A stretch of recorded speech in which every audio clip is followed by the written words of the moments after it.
तो पिछली क्लास में हमने लिपिड्स तक पढ़ लिया था। एक डिटेल उसमें रह गई थी एनसीईआरटी की, वो ये था कि ये वाली टेबल हमें स्टडी करना भूल गए थे, वो स्किप हो गई थी। अब इनका एलिमेंट के हिसाब से जब हमने एनालिसिस करा था, एलिमेंटल एनालिसिस कि अर्थ क्रस्ट में जब हमने नॉन लिविंग के अंदर करा था और जब हमने लिविंग के अंदर ह्यूमन बॉडी लीवर जब हमने लिया था और उसकी स्टडी हमने करी थी। क्वेश्चन जो आता है वो ये आता है कि बताओ नॉन लिविंग में सबसे ज़्यादा एलिमेंट कौन सा पाया जाता है। तो जो नॉन लिविंग है अर्थ क्रस्ट, उसमें सबसे ज़्यादा कौन सा है? ऑक्सीजन। और जो ह्यूमन बॉडी है, जो लिविंग है, उसके अंदर भी सबसे ज़्यादा कौन है? ऑक्सीजन। तो मतलब ऑक्सीजन एक ऐसा एलिमेंट है जो चाहे नॉन लिविंग हो और चाहे वो लिविंग हो, उनके अंदर सबसे ज़्यादा पाया जाता है। उसके अलावा जो हम देखेंगे सेकंड नंबर पर सबसे ज़्यादा कौन पाया जाएगा, तो जो नॉन लिविंग है उसमें सेकंड नंबर में सबसे ज़्यादा क्या पाया जाता है? सिलिकॉन। और जो लिविंग है उसके अंदर सेकंड नंबर पर सबसे ज़्यादा क्या पाया जाता है? कार्बन। तो यहाँ पे फ़र्क आ जाता है कि अर्थ क्रस्ट पे सबसे पहले पे कौन मिलेगा? ऑक्सीजन, और दूसरे पे कौन मिलेगा? सिलिकॉन। लेकिन वहीं अगर वो नॉन लिविंग है तो पहले पे कौन मिलेगा? ऑक्सीजन, और दूसरे पे कौन मिलेगा? कार्बन। तो यहाँ पे आके एक दोनों में फ़र्क आ जाता है और इसमें कुछ ज़्यादा ध्यान याद करने का नहीं है, बस यही एक सबसे ज़्यादा फ़र्क पूछा जाता है।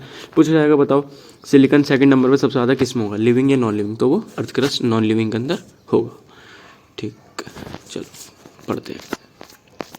अच्छा, अब हम पढ़ेंगे living organisms have a number of carbon compound in which heterocyclic rings can be found. अब इन्होंने कहा कि जो लिविंग ऑर्गेनिज्म होते हैं उनके अंदर बहुत सारे अलग अलग तरीके के कार्बन के कंपाउंड होते हैं in which heterocyclic rings can be found. उनमें हमें क्या मिलती है? हेट्रोसाइक्लिक रिंग्स मिलती है। हेट्रोसाइक्लिक रिंग्स मतलब कि जैसे कि एक बेंजीन है, इसमें सारे के सारे क्या होते हैं? कार्बन बने हुए होते हैं। तो इसमें जितने भी एलिमेंट हैं सारे के सारे सेम है, कार्बन है। तो जब सेम होता है तो हम क्या बोलते हैं? होमो, और जब अलग होगा तो हेट्रो। तो उसमें कार्बन के अलावा कहीं पर नाइट्रोजन होगा। इस तरीके का अगर कुछ एलिमेंट बनेंगे तो उसे हम क्या बोलेंगे? Heterocyclic ring. Some of these are nitrogen base. ये चीज़ हमें कहाँ देखने को मिलेगी? नाइट्रोजन के बेसिस में देखने को मिलेगी। कौन कौन से होते हैं नाइट्रोजन के base? Adenine, guanine, cytosine, uracil और थाइमिन। ये सारे कुछ नाइट्रोजन के बेस होते हैं। When found to attach to a sugar they are called nucleoside. अब उन्होंने कहा कि एक शुगर होती है, एक शुगर जिसमें कितने कार्बन है? 5 कार्बन है। 5 कार्बन वाली शुगर का क्या नाम होता है? पेंटोज। कौन सी वाली शुगर हमारे सिलेबस में पेंटोज में कौन सी वाली होती है? वो है, नाम क्या उसका? राइबोज। RIBOS। राइबोज एक ऐसी शुगर है जिसमें कितने कार्बन होंगे? 5 कार्बन होंगे। कॉमन नेम क्या है? पेंटोज। कौन सी वाली है? राइबोज।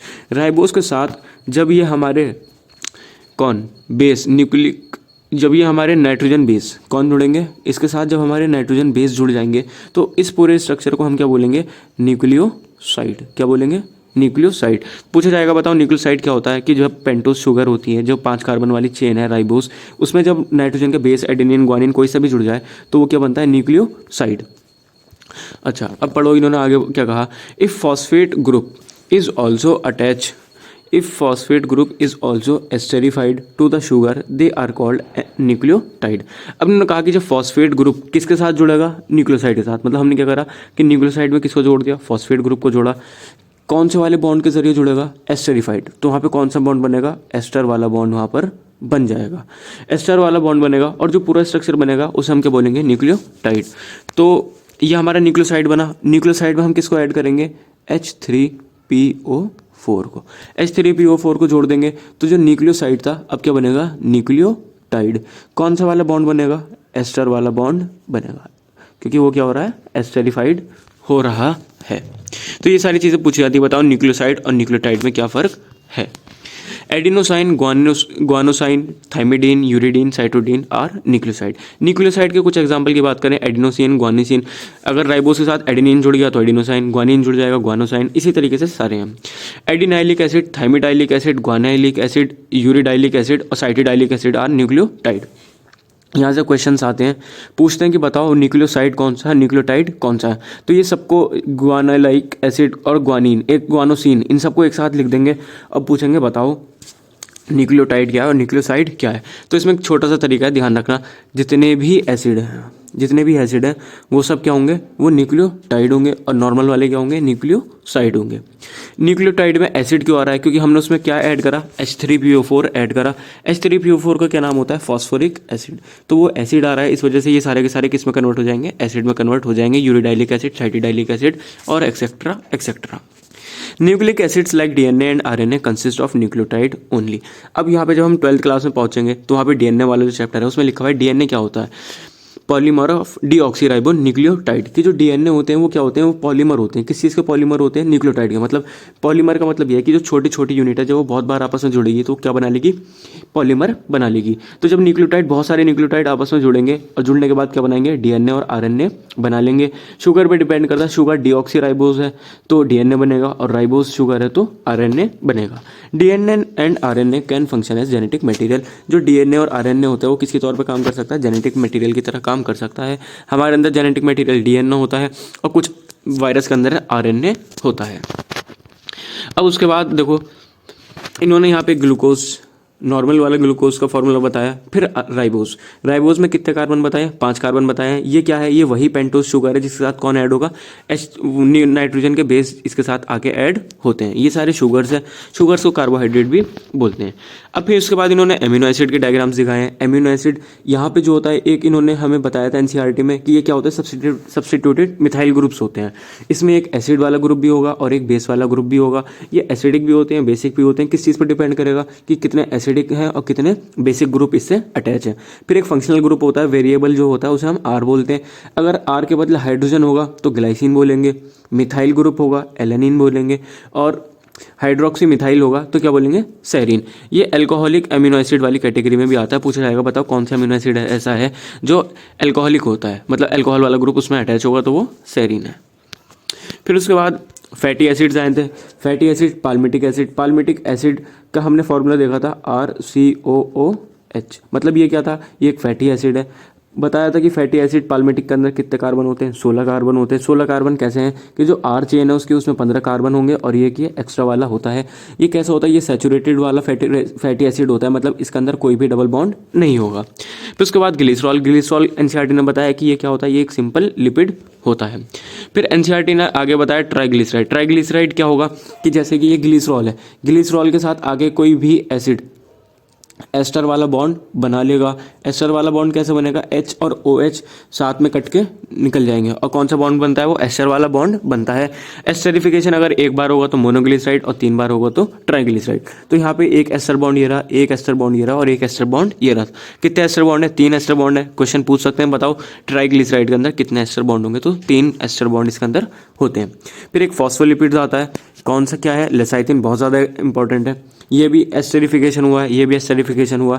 तो अब के इस वाले जो थर्ड वाला कार्बन था उसके साथ हमने एसिड, कार्बोक्सिलिक एसिड ऐड नहीं करा और उसके बदले हमने क्या ऐड कर दिया, H3PO4 फॉस्फोरिक एसिड ऐड करा। फिर बाद में फॉस्फोरिक एसिड में हमने ये वाला ग्रुप भी आगे लास्ट में आके अटैच कर दिया।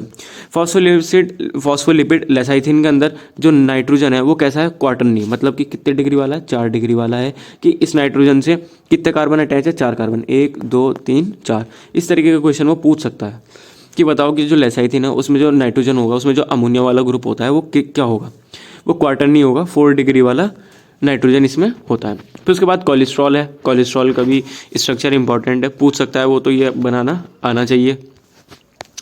फिर उसके बाद इन्होंने दिखाए हैं नाइट्रोजन बेस। नाइट्रोजन बेस कौन कौन से थे, एडेनिन और प्यूरिन। एडेनिन कौन सी वाली कैटेगरी का, प्यूरिन और पायरिमिडीन। जो नाइट्रोजन बेस होते हैं वो कौन कौन से होते हैं, एडेनिन, ग्वानिन, थाइमोसिन, साइटोसिन और यूरेसिल। ठीक। अब जो प्यूरिन्स होते हैं, ये वाले प्यूरिन्स वाली कैटेगरी में कौन कौन आता है, एक तो ग्वानिन आएगा और एक एडेनिन आएगा। तो हम ऐसे लिखेंगे PUGA। जैसे प्यूमा होता है, प्यूमा के बदले M को रिप्लेस करके G ला देंगे। तो जो प्यूरिन है वो कौन कौन होगा, एक ग्वानिन होगा और एक एडिनोसिन होगा। उसके अलावा जो बचेंगे वो क्या होंगे, पायरिमिडीन्स होंगे। कौन कौन से, ये वाले साइटोसिन, थाइमिन और यूरेसिल। प्यूरिन्स और पायरिमिडीन्स में क्या फ़र्क है कि जो प्यूरिन्स है उसमें कितनी चेन होंगी, उसमें 2 चेन होगी, पहली चेन ये रही और दूसरी चेन ये रही। ये उसमें कितनी साइकिल होगी, 2 साइकिल होगी। लेकिन जो पायरिमिडीन है उसमें सिर्फ और सिर्फ कितनी साइकिल रहेगी, 1 साइकिल रहेगी। और स्ट्रक्चर आपको बनाना आना चाहिए, ये भी याद होना चाहिए और ये भी याद होना चाहिए, वो पूछ सकता है। उसके अलावा कि फिर एक यूरेसिल और थाइमिन। एनसीईआरटी ने 12th क्लास में ये बताया कि जो थाइमिन है वो एक्चुअल में क्या होती है, 5 मिथाइल यूरेसिल। मतलब कि 1 2 1 2 3 4 5। पाँचवें वाले ग्रुप पे जब हम CH3 वाला ऐड कर देंगे तो इस स्ट्रक्चर को हम क्या बोलेंगे, थाइमीन बोलेंगे। और इस वाले स्ट्रक्चर को क्या बोलेंगे, जो एनसीईआरटी ने दे रखा है, यूरासिल। मतलब यूरासिल में 5वें वाले कार्बन पे अगर हम CH3 वाला ग्रुप ऐड कर देते तो वो क्या हो जाता है, थाइमीन हो जाता है। फिर उसके बाद इन्होंने कहा न्यूक्लियोसाइड, ये राइबोज वाली शुगर है। राइबोज के साथ हमने नाइट्रोजन बेस को ऐड करा, एक बार एडेनिन ऐड करा, एक बार यूरासिल ऐड करा, तो वो क्या बन जाएंगे, न्यूक्लियोसाइड बन जाएंगे। और जब हम न्यूक्लियोसाइड में किसको ऐड कर देते हैं, H3PO4 को ऐड कर देते हैं, तो क्या बन जाएगा, न्यूक्लियोटाइड। न्यूक्लियोसाइड और न्यूक्लियोटाइड अगर नाम से पहचानने हो तो जिसमें एसिड आएगा वो क्या होगा, न्यूक्लियोटाइड, और जिसमें साइन आएगा जो नॉर्मल होगा वो क्या होगा, न्यूक्लियोसाइड। अब उसके बाद अगला टॉपिक आता है primary and secondary metabolites. The most exciting aspects of chemistry deals with the isolating thousands of compounds, small and big, from living organisms, determining their structure and if possible synthesizing them। अब इन्होंने कहा कि जो chemistry का सबसे ज़्यादा excite करने वाला एस्पेक्ट जो है वो क्या है, आइसोलेट करना, निकालना किसको, थाउजेंड्स ऑफ कंपाउंड, बहुत सारे अलग अलग तरीके के कंपाउंड जो छोटे हों या चाहे वो बड़े हों। कहाँ से निकालेंगे, लिविंग ऑर्गेनिज्म, जो बैक्टीरिया भी हो सकता है, प्लांट या एनिमल भी हो सकते हैं। डिटरमाइनिंग देयर स्ट्रक्चर, फिर हम उनके स्ट्रक्चर के बारे में पता लगाएं और हम कोशिश करें कि अगर हम उसने लैब में बना सकते हैं या फिर नहीं बना सकते। If one were to make a list of biomolecules, such a list would have a thousands of organic compound including amino acids, sugar, etc। अब इन्होंने कहा अगर हम एक कोशिश करें कि लिस्ट बनाए कि कितने बायोमोलिक्यूल्स हम ऐसे लिविंग ऑर्गेनिज्म के अंदर से हम निकाल सकते हैं, तो ये जो लिस्ट होगी ये बहुत बड़ी लिस्ट हो जाएगी। इसके अंदर बहुत सारे अलग अलग तरीके थाउजेंड्स ऑर्गेनिक कंपाउंड आ जाएंगे। उन ऑर्गेनिक कंपाउंड के अंदर एमिनो एसिड या शुगर वगैरह भी बहुत सारी चीज़ें हो सकती हैं। For reason that are given in section 9.1 we can call these biomolecules as metabolite. इन सब बायोमोलिक्यूल्स को हम क्या बोलेंगे, मेटाबोलाइट बोलेंगे। दोबारा समझ लो, बायोमोलिक्यूल्स, ऐसे मॉलिक्यूल्स जो हमें लिविंग ऑर्गेनिज्म के अंदर मिलेंगे उन्हें हम क्या बोलेंगे, बायोमोलिक्यूल्स बोलेंगे। और इन बायोमोलिक्यूल्स को जनरली हम क्या बोल सकते हैं, मेटाबोलाइट्स बोलेंगे। किस किस वजह से बोलेंगे ये इन्होंने आगे अगले सेक्शन में समझाया है। In animal tissue, one notices the presence of all such categories of compounds shown in figure 9.1. These are called primary metabolite। अब इन्होंने कहा कि जो मेटाबोलाइट्स होंगे जो हमें कहाँ मिलेंगे, एनिमल टिश्यू के अंदर मिलेंगे। फिर इन्होंने मेटाबोलाइट्स का एग्जाम्पल, मतलब कौन कौन से मेटाबोलाइट्स होते हैं प्राइमरी वाले, वो इन्होंने कहा दिखाए, फिगर 9.1 में दिखाए हैं। तो पहले फिगर 9.1 देखेंगे और इन सबको हम क्या बोलते हैं, प्राइमरी मेटाबोलाइट। फिगर 9.1, तो ये फिगर 9.1 वो है जो हमने ये स्टडी करी है। तो यहाँ पे एनसीईआरटी में बड़ा बड़ा लिख लेना कि ये सारे के सारे क्या हैं, ये प्राइमरी मेटाबोलाइट्स होंगे।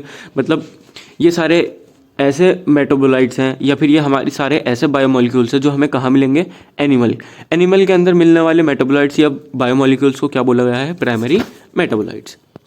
अब इसके बाद इन्होंने कहा, however when one analyzes fungal and microbial cells one would see thousands of compounds other than these primary metabolites, example alkaloid, flavonoid, rubber, essential oil, antibiotics, colored pigment, scent, gums, spices। these are called secondary metabolites। मतलब कि plant, अगर animal के अंदर से जो हमें chemical मिलेंगे उसे बोलेंगे प्राइमरी मेटाबोलाइट, और जो हमें प्लांट के अंदर से मिलेंगे या फंगस के अंदर से मिले या दूसरे बैक्टीरिया के अंदर से मिलेंगे तो उन सबको हम क्या बोलेंगे, सेकेंडरी मेटाबोलाइट। तो प्राइमरी और सेकेंडरी में क्या फ़र्क है, प्राइमरी हमें एनिमल से मिलेगा, उसके अलावा जो जहाँ से भी मिलेगा उसे हम क्या बोलेंगे, सेकेंडरी मेटाबोलाइट्स बोलेंगे।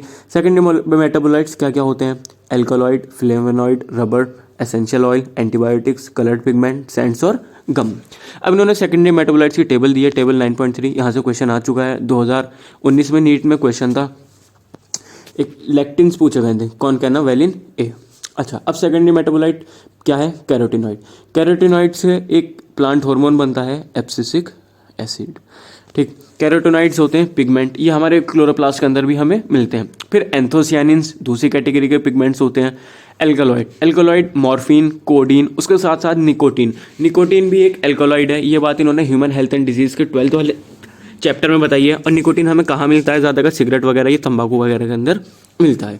फिर उसके बाद आता है टर्बिनोइड्स, मोनोटर्पिन्स और डाइटर्पिन्स। एक जिब्रेलिक एसिड होता है, वो डाइटर्पिन्स का डेरिवेटिव होता है। फिर आता है essential oil, lemon grass oil. Toxins होते हैं, एब्रिन और राइसिन होते हैं। लैक्टिन्स, कॉनकेनावालिन ए। ड्रग्स, विनब्लास्टिन और करक्यूमिन। करक्यूमिन जो होता है वो हल्दी से मिलता है, और शायद जो विनब्लास्टिन है शायद वो करक्यूमिन के पास प्रॉपर्टी होती है एंटी कैंसरस, और विनब्लास्टिन भी याद कर लेना। पॉलीमेरिक सब्सटेंस जैसे कि रबर, गम और सेलुलोज, ये सारी चीज़ें क्या हैं, ये सब के सब क्या हैं, सेकेंडरी मेटाबोलाइट। मतलब ये सारे ऐसे केमिकल्स हैं जो हमें कहाँ से मिलेंगे, प्लांट के अंदर से मिल जाएंगे, फंगस में से या फिर बैक्टीरिया वाले माइक्रोबियल सेल्स में से मिल जाएंगे।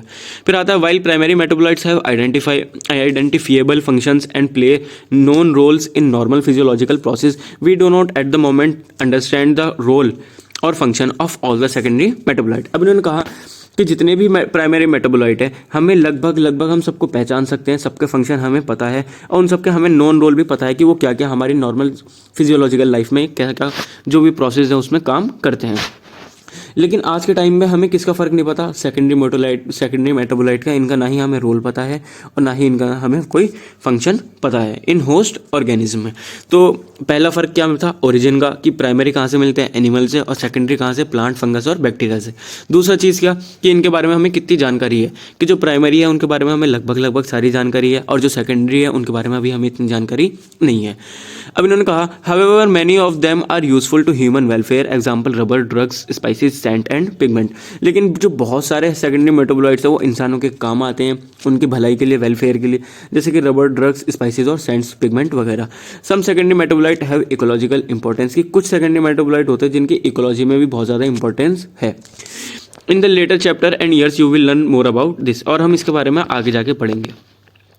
अब यहाँ से एक नया कॉन्सेप्ट, नया टॉपिक बिल्कुल एक फ्रेश शुरू होता है, bio macro molecules. There is one feature common to all those compound found in the acid soluble pool, they have molecular weight ranging from 18 dalton to 800 dalton approximately. अब इन्होंने कहा कि जब हमने उसकी चटनी बनाई थी लीवर की या उसकी, फिर हमने उसे चीज़ क्लोथ से हमने पास कराया था, तो हमारे पास दो तरीके के कंपाउंड मिले थे, कुछ जो ऊपर आ गए थे और कुछ जो नीचे आ गए थे। नीचे वाले को बोला था फिल्ट्रेट या फिर एसिड सॉल्यूबल, ऊपर वाले को बोला गया था रिटेंटेट या फिर एसिड इनसॉल्यूबल। अब उन्होंने कहा कि जो नीचे होंगे, जो एसिड सॉल्यूबल पूल में होंगे, ठीक, जितने भी कंपाउंड यहाँ एसिड सॉल्यूबल में होंगे उनका जो मॉलिक्यूलर वेट है वो लगभग किसके बराबर रहेगा, वो 18 से लेकर 800 डाल्टन तक के बराबर रहेगा। इंपॉर्टेंट लाइन है द एसिड इनसॉल्यूबल फ्रैक्शन। लेकिन उसके अलावा जो दूसरा फ्रैक्शन कैसा है, एसिड इनसॉल्यूबल, जो ऊपर रहा, has only 4 type of organic compound, that is protein, nucleic acid and polysaccharide and lipids. बहुत ज़्यादा इंपॉर्टेंट है कि जो ऊपर है उसमें हमें सिर्फ और सिर्फ बेसिकली 4 तरीके के कंपाउंड देखने को मिलेंगे, प्रोटीन, न्यूक्लिक एसिड, पॉलीसैकेराइड और लिपिड्स, ये सब हमें देखने को मिलेंगे। These classes of the compound with the exception of lipids have molecular weight in the range of 10,000 Dalton and above। अब उन्होंने कहा कि ये जितने भी 4 तरीके के कंपाउंड है उसमें बस एक का एक्सेप्शन है, किसका एक्सेप्शन है, लिपिड का। लिपिड का ये एक्सेप्शन है, लिपिड के अलावा जितने सबके भी मॉलिक्यूलर वेट जो है वो क्या रहेगा, 10,000 डाल्टन के आसपास रहेगा या उससे ज़्यादा रहेगा। For this very reason biomolecules that is chemical compound found in living organism are of 2 type. अब इस वजह से जो हमें जितने भी बायोमोलिक्यूल्स हमें देखने को मिलेंगे या biomolecules that is chemical compound found in living organism. अब इन्होंने कहा कि हमें जितने भी बायोमोलिक्यूल देखने को मिलेंगे, फिर इन्होंने दोबारा से बायोमोलिक्यूल को डिफाइन करा कि वो केमिकल कंपाउंड जो हमें कहाँ मिलते हैं, लिविंग ऑर्गेनिज्म के अंदर मिलते हैं। वो कितने तरीके के होंगे, 2 तरीके के होंगे। बायोमोलिक्यूल्स 2 तरीके के हैं, कौन कौन से, पहला those which have molecular weight less than 1000 Dalton. अब हमने कैटेगरी बना ली, पहले कैटेगरी में वो आएंगे जिनका मॉलिक्यूलर वेट किससे कम होगा, 1000 डाल्टन से कम होगा। उन्हें हम ज़्यादातर क्या बोलते हैं, माइक्रोमोलिक्यूल्स और सिंपली बायोमोलिक्यूल्स। उन्हें हम या तो सिंपल बायोमोलिक्यूल्स बोलेंगे या फिर माइक्रोमोलिक्यूल्स बोल सकते हैं। लेकिन उनके अलावा जो दूसरे हैं, जो एसिड इनसॉल्युबल फ्रैक्शन जो ऊपर हैं, वो जो 4 कैटेगरी हैं उन सबको हम क्या बोलेंगे, मैक्रोमोलिक्यूल्स बोलेंगे या फिर बायो मैक्रोमोलिक्यूल्स बोलेंगे। The molecules in the insoluble fraction with the exception of lipids are polymeric substance. अब ऊपर वो जो 4 हैं, 4 में से बस एक ही ऐसा है लिपिड, उसको छोड़ के सारे के सारे कैसे हैं, पॉलीमेरिक सब्सटेंस है। तो यहाँ पे लिपिड का दोबारा से एक एक्सेप्शन आ गया कि जो लिपिड है वो पॉलीमर नहीं होता, लेकिन उसके अलावा जो तीनों चीज़ें हैं, न्यूक्लिक एसिड, प्रोटीन और कार्बोहाइड्रेट, वो सारी की सारी पॉलीमर होती हैं और सबका वेट कितना रहेगा, 10,000 डाल्टन के आसपास या उससे ज़्यादा। फिर उन्होंने कहा then why do lipids whose molecular weight do not exceed 800 dalton come under acid insoluble fraction, that is macromolecule fraction. अब इन्होंने कहा तो फिर ऐसी क्या वजह है कि ये जो लिपिड है इसका जो मॉलिक्यूलर वेट है वो भी 800 से ज़्यादा नहीं है, जब भी ये एसिड इनसॉल्युबल वाले फ्रैक्शन में आ रहा है, मतलब कि मैक्रोमोलिक्यूल वाले फ्रैक्शन में हमने इसे रखा है। ऐसा क्यों रखा है? अब इन्होंने कहा lipids are indeed small molecular weight. अब इन्होंने कहा कि बेशक जो लिपिड्स हैं वो कैसे होते हैं, उनका जो मॉलिक्यूलर वेट होगा वो बहुत ज़्यादा कम होता है। Compound are present not only as such but also arranged into structures like cell membrane and other membrane. अब इन्होंने कहा कि ये जो लिपिड है ये ऐसे ही सेल के अंदर नहीं रहता, एक स्ट्रक्चर के अंदर अरेंज रहता है, किसके अंदर, सेल मेम्ब्रेन वाले स्ट्रक्चर में अरेंज रहेगा, या जो दूसरी मेम्ब्रेन होगी न्यूक्लियर मेम्ब्रेन वगैरह वहाँ पर ये रहेगा. When we grind a tissue, we are disrupting the cell structure. Cell membrane and other membrane are broken into pieces and form vesicles which are not water soluble. अब उन्होंने कहा कि जब हम सेल को तोड़ेंगे, उसको ग्रिंड करेंगे एक टिश्यू को, तो सेल का स्ट्रक्चर टूट जाएगा, साथ साथ उसकी सेल की मेम्ब्रेन या उसके अंदर जो भी दूसरी मेम्ब्रेन्स हैं वो सब टूटेंगी. ये सब टूट के क्या बना लेंगी, वेसिकल्स, बहुत छोटी छोटी बूंदें बना लेंगी. और ये बहुत वेसिकल्स जो होती हैं ये वाटर सॉल्यूबल नहीं होती. Therefore these membrane fragment in the form of vesicles get separated along with the acid insoluble pool and hence in the macromolecule fraction lipids are not strictly macromolecule. अब उन्होंने कहा कि ये जो मेम्ब्रेन्स है जब ये अपने टुकड़े बना ली वेसिकल्स के फॉर्म में, जब ये आ चुकी है तो ये एसिड इनसॉल्युबल पूल के साथ साथ ऊपर रुक जाती है. चीज़ क्लोथ को या फिर ये जो दूसरा जो क्लोथ रहेगा, जो चीज़ क्लोथ है उसको ये क्रॉस नहीं कर पाएगी, उसे ये क्रॉस नहीं कर पाएगी, इस वजह से ये ऊपर रह जाएगी. और इस वजह से ही इसे हमने कौन से वाले फ्रैक्शन में रख लिया, मैक्रोमोलिकुलर वाले फ्रैक्शंस में रख लिया. फिर इसके बाद इन्होंने कहा lipids are not strictly macromolecules. Underline कर लेना है, इंपॉर्टेंट लाइन है कि जो लिपिड्स होते हैं वो पूरी तरीके से मैक्रोमोलिक्यूल नहीं होते. क्यों नहीं होते, क्योंकि पहली बात क्या कि ये पॉलीमर नहीं है, और दूसरी बात क्या कि ये जो होते हैं इनका जो वेट होता है वो बहुत ज़्यादा कम रहेगा, 800 डाल्टन के आसपास या 1000 डाल्टन के आसपास रहेगा, उतना नहीं होता जितना बाकी सबका होता है.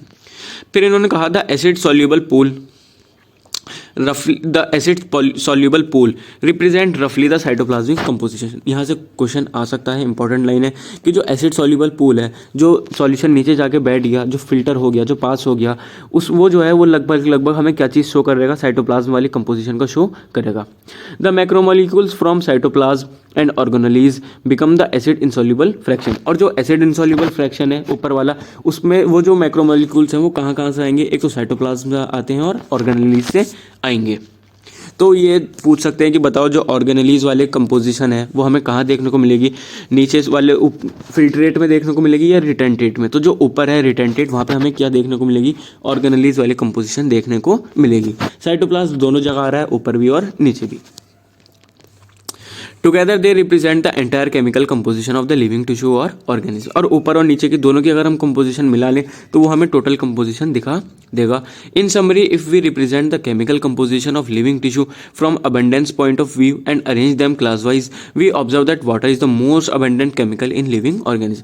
अगर हम इन सब केमिकल की समरी बनाएं और हम ये देखें कि कौन सा एलिमेंट ऐसा है या कौन सा कंपाउंड ऐसा है जो सबसे ज़्यादा पाया जाता है, तो जो लिविंग ऑर्गेनिज्म है उनके अंदर सबसे ज़्यादा कौन सा एलिमेंट, कौन सा केमिकल हमें देखने को मिलता है, वाटर. फिर इसको लेके इन्होंने एक डायग्राम भी, मतलब एक टेबल भी बना के दिखाई है.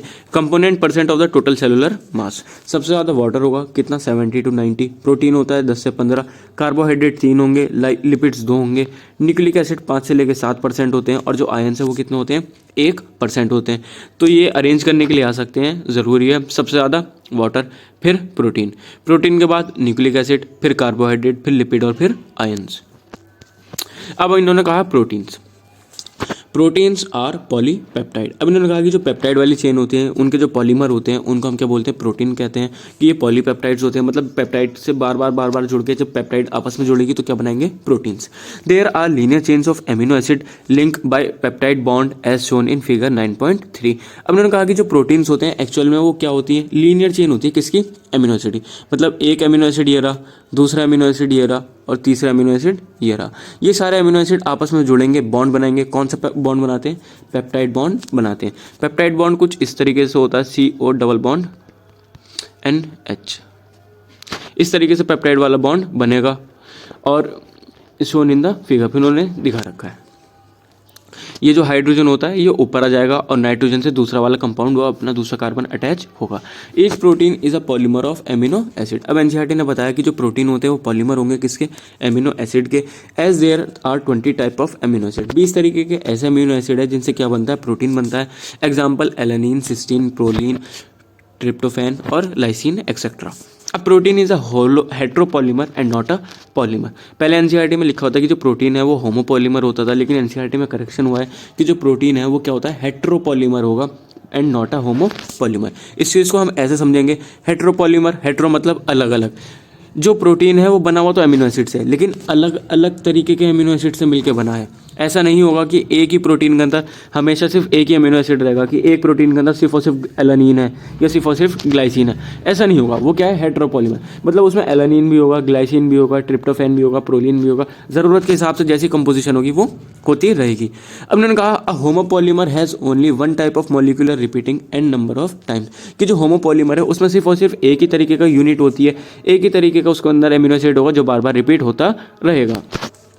This information about the amino acid content is important as later in your nutrition lessons you will learn that certain amino acids are essential for our health and they have to be supplied through our diet। अब उन्होंने कहा कि amino acid के content के बारे में information रखना हमारे लिए ज़रूरी है, क्योंकि हमारे कहाँ काम आएगा, न्यूट्रिशन वाले लेसन में ये हमारे लिए काम आएगा। क्योंकि हमें ये बात पता होनी चाहिए कि जो अमीनो एसिड्स होते हैं वो हमारे हेल्थ के लिए बहुत ज़्यादा ज़रूरी होते हैं, और हमें इनके डाइट के ज़रिए हमें इनकी इनटेक भी अपनी बनाई रखनी पड़ती है। क्योंकि जो अमीनो एसिड है वो होते तो 20 हैं, लेकिन दो कैटेगरी हैं, कुछ एसेंशियल और कुछ नॉन एसेंशियल, जिनके बारे में हम पहले पढ़ चुके हैं।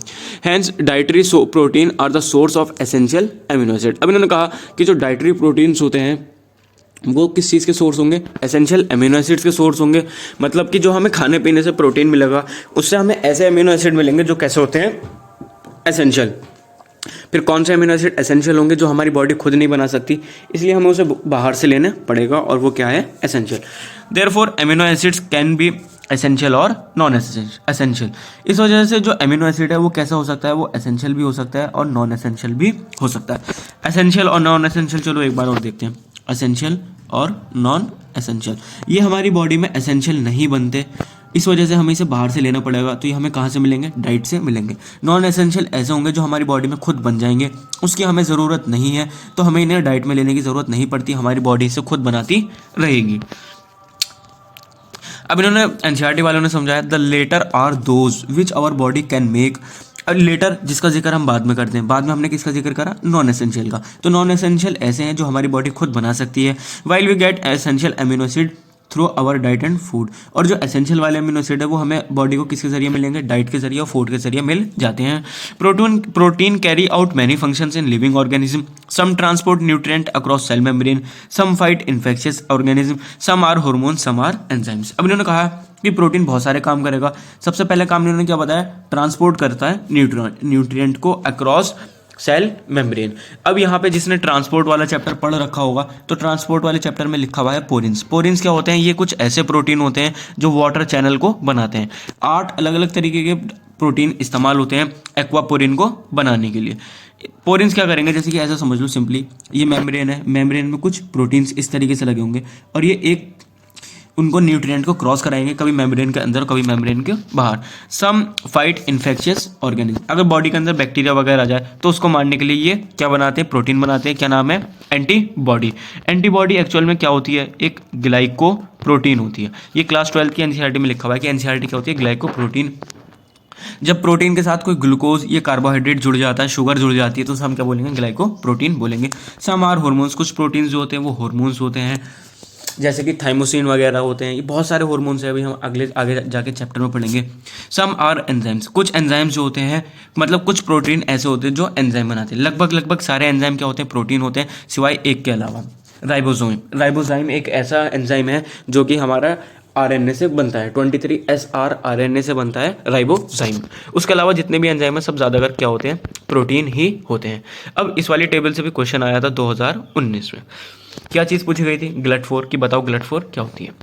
अच्छा, अब इन्होंने प्रोटीन और function, collagen, intercellular ground substance. Inter मतलब बीच में, सेलुलर मतलब 2 सेल के बीच में। जैसे कि हमारे अंदर 2 सेल हैं, एक ये सेल है और एक ये सेल है, तो कोई एक ऐसा मीडियम है जिसमें ये बिल्कुल जकड़े हुए हैं, तो इन दोनों के बीच का जो ग्राउंड का मीडियम का सब्सटेंस होता है वो क्या होगा, कोलेजन होगा।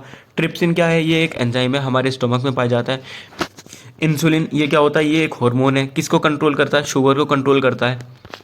Antibodies fight infectious agent, bacteria वगैरह आ जाती है उन सबको मारने के लिए। रिसेप्टर, सेंसरी रिसेप्टेशन, जैसे कि स्मेल क्या है, टेस्ट, गस्टेटरी रिसेप्टर, और हार्मोन, इन सबको वो रिसेप्ट करने के लिए भी प्रोटीन के ही रिसेप्टर बने हुए होते हैं। फिर आता है GLUT4। GLUT4 क्या करेगा, इनेबल करता है, किस चीज़ को अलाउ कर देगा, ग्लूकोज का ट्रांसपोर्ट इनटू सेल। मतलब कि ऐसे समझो ये क्या है, कोई सेल है, बाहर क्या है, ग्लूकोज है, बाहर क्या है, ग्लूकोज। ग्लूकोज को कहाँ जाना है, अंदर जाना है सेल के। तो इस चीज़ को अलाउ करने के लिए एक प्रोटीन होगा, क्या नाम है उसका, GLUT4। वो क्या करेगा, वो अपने अंदर से अलाउ कर देगा किसको, ग्लूकोज के मूवमेंट को। फिर अब अगला आता है collagen is the most abundant protein in the animal world. पूछा जाए कि बताओ एनिमल वर्ल्ड में सबसे ज़्यादा पाए जाने वाला प्रोटीन कौन सा है, तो वो कौन होगा, collagen. And ribulose, biphosphate, carboxylase, oxygenase, rubisco is the most abundant protein in the whole biosphere. Biosphere बोलते हैं मेरे अर्थ को, बायोस्फीयर किसे बोलेंगे, अर्थ को, कि पूरी अर्थ में सबसे ज़्यादा पाया जाने वाला प्रोटीन कौन सा है, रूबिस्को। और एनिमल वर्ल्ड में सबसे ज़्यादा पाया जाने वाला प्रोटीन कौन सा है, कोलेजन। अब अगली कैटेगरी आती है पॉलीसैकराइड। पॉलीसैकराइड का दूसरा नाम क्या होता है, कार्बोहाइड्रेट या फिर हम शुगर्स भी हम इन्हें बोल सकते हैं। अब उन्होंने कहा द एसिड इंसॉल्युबल पैलेट, कि वो पैलेट जो नहीं घुली एसिड में और वो ऊपर रखी रही, acid insoluble pellet has polysaccharides carbohydrate as another class of macro molecule, कि वो जो एसिड इंसॉल्युबल पैलेट है उसके अंदर क्या क्या थे, प्रोटीन्स थे और कार्बोहाइड्रेट्स, न्यूक्लिक एसिड और लिपिड्स थे। तो हमने अभी प्रोटीन की बात कर ली, अब हम किसी बात करेंगे, पॉलीसैकराइड की बात करेंगे कि पॉलीसैकराइड क्या होते हैं। कि जो पॉलीसैकराइड और कार्बोहाइड्रेट है वो दूसरी कैटेगरी है, किसकी दूसरी कैटेगरी है, मैक्रो मॉलिक्यूल्स की, जो हमें ऊपर मिली थी एसिड इंसॉल्युबल पार्ट में। Polysaccharide are long chains of sugar, ये क्या होते हैं, ये बहुत लंबी लंबी चेन होती है किसी शुगर की। They are thread, literally a cotton thread containing monosaccharides as a building block. अब इन्होंने कहा कि पॉलीसैकराइड एक्चुअल में बहुत लंबी लंबी चेन होती है शुगर की। ये कैसे होते हैं, धागों की तरह होते हैं, थ्रेड्स की तरह होते हैं, जैसे कि एक कॉटन का थ्रेड होता है उसकी तरह। इनके अंदर बहुत सारी मोनोसैकराइड्स होती हैं जो क्या होती हैं, बिल्डिंग ब्लॉक, मतलब कि जो इनकी क्या होती है, मोनोमर। ये बहुत छोटे छोटे मोनोसैकराइड से मिलकर बने हुए होते हैं। For example cellulose is a polymeric polysaccharide consisting of only one type of monosaccharide that is glucose, और वो भी कौन सा वाला, बीटा ग्लूकोज। अब इन्होंने कहा कि जो सेलुलोज है वो एक पॉलीमर होता है, किसका पॉलीमर है, पॉलीसैकराइड का पॉलीमर है। इसमें सिर्फ और सिर्फ एक ही तरीके की मोनोसैकराइड होती है, कौन सी वाली मोनोसैकराइड होती है, बीटा ग्लूकोज इसके अंदर हमें देखने को मिलता है। Cellulose is a homopolymer, sorry, cellulose जो है उसका जो पॉलीमर है सिर्फ और सिर्फ ग्लूकोज है, तो उसकी जो यूनिट है वो हमेशा एक रहेगी, सेम रहेगी, ग्लूकोज रहेगी। तो हम इस तरीके के पॉलीमर को क्या बोलते हैं, homopolymer. Starch is a variant of this by but present as a store house of energy in plant. अब इन्होंने कहा कि जो स्टार्च होती है जो हमें प्लांट के अंदर मिलती है वो इसका वेरिएंट है, मतलब इसी तरीके से हो गया, बस थोड़ा सा उसमें फर्क होगा, थोड़ा सा उसमें कुछ चेंज होंगे। और जो स्टार्च है वो किस तरीके से काम करती है, स्टोर हाउस ऑफ एनर्जी, वो एनर्जी को अपने अंदर स्टोर करती है, किसमें, प्लांट टिश्यू में। मतलब प्लांट टिश्यू में जो एनर्जी को स्टोर करता है वो कौन स्टोर करता है, स्टार्च। और स्टार्च भी क्या है, एक कार्बोहाइड्रेट है, कार्बोहाइड्रेट है, बल्कि सेलुलोज से थोड़ा ही वेरिएंट इसका होता है। Animals have another variant called glycogen, जो एनिमल्स होते हैं उनके अंदर दूसरी वैरायटी होती है, क्या नाम है उसका, glycogen. Inulin is a polymer of fructose, बहुत ज़्यादा इंपॉर्टेंट लाइन है, अंडरलाइन कर लेना कि जो इनोलिन है वो किसका पॉलीमर है, किस चीज़ से मिलकर बना हुआ है, फ्रक्टोज से मिलकर बना हुआ है, एक ही यूनिट है फ्रक्टोज, तो इनोलिन भी क्या होगा, एक होमोपॉलीमर होगा, एनसीईआरटी ने लिखा नहीं है। तो फ्रक्टोज कहाँ मिलती है, हमें शहद के अंदर मिलती है, इसे स्वीट शुगर भी बोलते हैं। और एनिमल के अंदर दूसरा वेरिएंट कौन सा है, ग्लाइकोजन है। इन अ पॉलीसैकराइड चेन से ग्लाइकोजन, अगर हम किसी पॉलीसैकराइड चेन की बात करें, ग्लाइकोजन की बात करें, right and is called reducing. अब यहाँ से रटने वाली बात शुरू हो जाएगी। जो चेन का राइट एंड होगा उसे हम रिड्यूसिंग बोलेंगे, और जो लेफ्ट एंड होगा उसे हम क्या बोलेंगे, non reducing. It has branches as shown in the cartoon figure 9.2। इसमें जो होती है ब्रांचेज होती हैं, किस में ब्रांचेज है, ग्लाइकोजन के अंदर ब्रांचिंग होती है। क्वेश्चन आएगा, पूछा जाएगा बताओ कि क्या ग्लाइकोजन के अंदर ब्रांचिंग वाली चेन होगी या नहीं, तो कहते हैं ना हाँ, जो ग्लाइकोजन है उसके अंदर ब्रांचिंग वाली चेन होती है। अभी हम डायग्राम भी देखेंगे।